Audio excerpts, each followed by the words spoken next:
We all have that one game that got us hooked on gaming.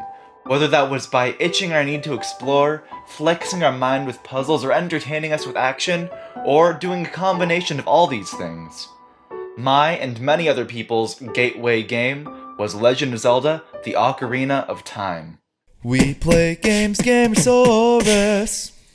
Ocarina of Time was one of my favorite games growing up, and it still is one of my favorite games, though for somewhat different reasons. This is awesome! I have a sword!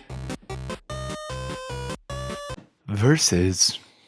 Man, this is really well designed. Like, that fire shows you how to do that thing, and the game really is well designed, man. But overall, it was an extraordinary game that I related to and still do to this day. What made Ocarina of Time so extraordinary? Well, what makes any game extraordinary? Let's break it down with my personal criteria for extraordinary games. Here's the list. Great art, groundbreaking gameplay, memorable music, and a compelling story. People love the Mario franchise because it has great character design, often has beautiful art to match those characters, was groundbreaking in numerous titles, has songs anyone who has ever played a game ever will recognize, and tells a basic, compelling story. A regular dude travels the world to save his princess. Boom. That's why we've had 30 years with this plumber. Now, let's apply this criteria to Ocarina of Time. As one of the first 3D games, my god did it have great art at the time. Even today, it still looks fantastic. Especially with the renaissance of simpler graphics in gaming, such as Grow Home, Shovel Knight, and Undertale. The characters are memorable, the environments are unique and atmospheric, and the world comes together as one whole body. And because it was one of the first 3D games, its gameplay was by default groundbreaking, and it set the standard by which just about every 3D action RPG afterward is judged. It does a great job of helping people who grew up with 2D games transition to the 3D space. Especially with its Z targeting and minimap mechanics, and it uses that 3D space so well. And I guess Kepore Gebora helps too, but we hate him. Don't remind me he exists. Help me. The puzzles throughout the dungeons utilize all that space, especially in the Water Temple. Oh, the Water Temple. Love it or hate it, you need to navigate all three planes of motion, that is, X, Y, and Z, to flex your mind in some crazy puzzles to conquer the dungeon. Aside from having to pause the game every time you need to equip the iron boots, the Water Temple shows how creative spaces can be in 3 dimensions, and that's just one dungeon. From climbing towers to strafing around enemies, Ocarina of Time pioneered 3D adventure gameplay.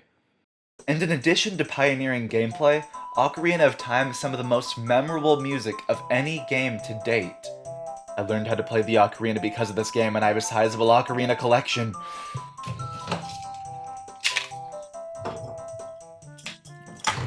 There's more down there. At conventions, people who see me almost exclusively ask for songs from this game. Or Darude Sandstorm.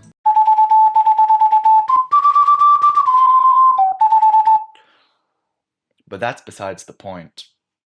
Music is an integral part of this game, both as gameplay and as atmosphere. Here's an example. You enter the Lost Woods, which has a somewhat wild, adventurous, and mystical song, and in order to progress through the game, you have to follow the music and learn it to use later. Hold on. Music in Ocarina of Time is a great atmosphere builder, a mechanic for progression, and something you yourself can do? That's a serious combo for making this game's music memorable. And making me very tired of playing the Song of Storms and only ever the Song of Storms because that's all that people ask for ever at conventions, never again. Actually, it's fun to play, I like it. Ocarina of Time also boasts a superbly compelling story. You're an outcast kid, hoisted from a relaxed, somewhat unhappy life in the forest to an exciting life of adventure. Navi comes, gives you an immediate purpose, and as one thing leads to another, you're an adult!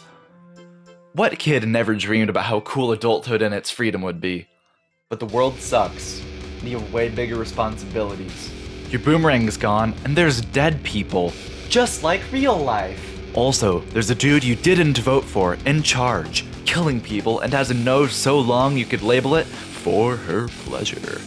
Look at it. It's huge. Anyways, the plot points of the story, collect enough things to become powerful enough to beat the dude, are fairly generic, but it's the characterization that makes this plot so compelling. Ocarina of Time tickles the childhood fantasy of adulthood, shows you all the difficulties and responsibilities it has when compared to youth, how you might not have your childhood friends anymore because you've changed, or because of sacrifices they've made, and really shows that the fantasy kids have about growing up isn't all it's made out to be. But it also shows all the freedom you have when you're older, and the things you can accomplish with that freedom, such as saving the world. And the cool new things adults have, like hookshots. Yay. And the importance of keeping touch with your inner child. I think there's something players of any age can relate to in this game. Speaking of relatability, that may be why so many people are drawn to this game. It's the best game of all time on so many people's lists, and it wouldn't be there if there weren't some emotional appeal on top of its superb gameplay. I have a lot to say about relatable protagonists, so I'll leave the bulk of that for a future video, but the gist of Link being relatable is that he's a silent protagonist who lives out fantasies the players may have, such as growing up, being a hero, or going back to childhood. Players are extremely likely to imprint themselves onto his blank slate character, leading to huge relatability.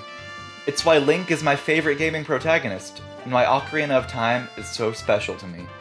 The other reason it's so special to me is that it's a great game that I have nostalgia for. That's it. This retrospective can be summed up with that. Great relatable game I'm nostalgic for. Boom. This has been Andy from Super Gamersaurus, signing out. See you guys next time. Thanks for watching this video. This is my first upload to my second channel, and I'm still figuring out an upload schedule that works with school and my Let's Play channel, so to be notified on all that, be sure to subscribe. And also do that if you enjoyed the video and stuff, and leave a like and share and stuff if you liked it. Yeah. Your support helps out a huge deal. And while you're in the state of liking my content, why not swing by my Let's Play channel, Gamersaurus, to watch my Ocarina of Time playthrough there. I'm playing an Ocarina song before each episode, so that'll be unique and interesting and entertaining and stuff, and if you subscribe, you might just get to request a song and be notified when I play it. Whoa, that's like super rad. And now that we're done with all the shameless self-promotion and asking you to subscribe and love me, and please subscribe, I love you, I really want to thank you for watching this video. I appreciate it a ton, and I look forward to making more videos like this.